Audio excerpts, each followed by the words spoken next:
Wewe unadai shilingi ngapi? Mimi namdai 40,000. Aha. Wewe unadai shilingi ngapi? Mimi namdai 40,000 tu. 40,000. 40,000? Eh.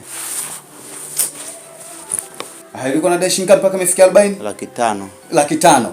Kwa hiyo kwenye 500,000 unabakisha 40,000. Ndio. Shika. Haya. Asante bwana. Wewe unaweza ukaenda.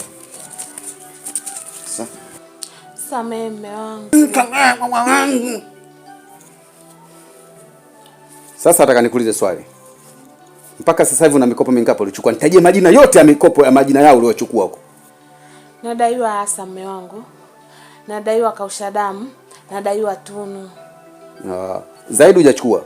Sijachukua. Mkopo unaitwa zaidi hujachukua? Sijachukua mume wangu, sijachukua. Nitajie jumla ya madeni ambayo unadaiwa kwenye mikopo. 700,000 tu mume wangu. 700,000? Ndio. 700,000? Ndio. 700,000 tu.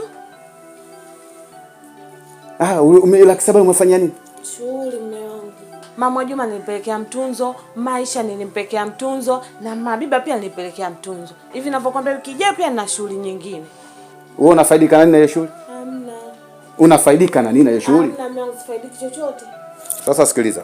700,000 nalipa. Hakikisha hii ni mara ya mwisho. Sawa. Kama itaendelea hivi, sikiliza palipobaki hapa. Baki na maisha yako na mimi nibaki na maisha yangu. Baki na maisha yako ya kutunza kukopa, mimi niache na maisha yangu. Sirudi tena.